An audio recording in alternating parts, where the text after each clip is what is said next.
Welcome to the video lecture for Entrepreneurship 3, Operations Management on the Operations Manual. When we look at the Operations Manual, first we need to understand why do organizations use an Operations Manual. First, it's the document that provides the content on the policies and procedures of the business. It's the essential part of the growth of a business, and it's the essential part of the sanity of the business owners. One reason why it's important for especially a small business to have an operations manual.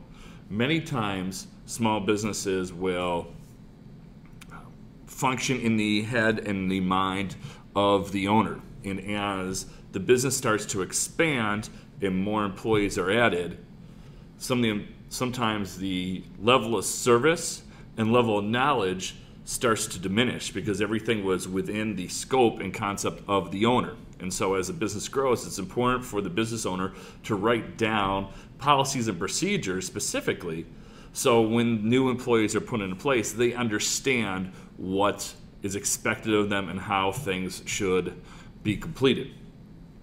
That also builds into the whole sanity part of the business owner. One of the main challenges business owners have is how to delegate the duties and responsibilities of the organization as the organization grows. And part of that is to be able to not have to do everything yourself. And by having an operations manual, you can hand that off to people and say, this is how we or how I want things accomplished. And so why do we need an operations manual? First, creates a standard for your business. What are going to be the standards and how things should be accomplished for your business? Overall, it's going to create better trained employees. Instead of telling someone just to do something, you'll have rules and guidelines in place for them to accomplish their tasks. It'll be easier for you to evaluate employees also because they have a better understanding of what is expected of them. In regards to service levels, it ensures consistency across the board, that everything is handled a specific way. And so if a customer comes in one time to receive a product or service, it should look, feel, taste, whatever it is, the exact same way the next time they come into play. I mean, look at McDonald's as an example. They have a very specific guideline that the employees follow.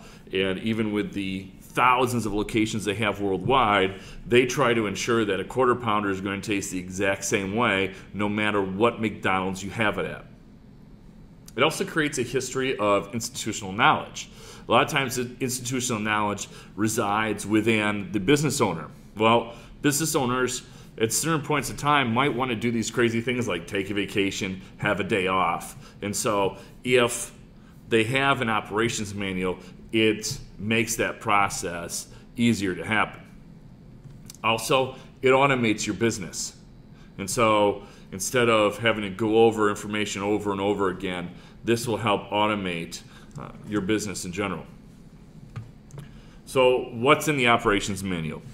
In a very global sense, contact lists of employees, emergency contacts, vendor contacts, checklists, how things should be accomplished, how-to guidelines, and just overall general policies of the organization.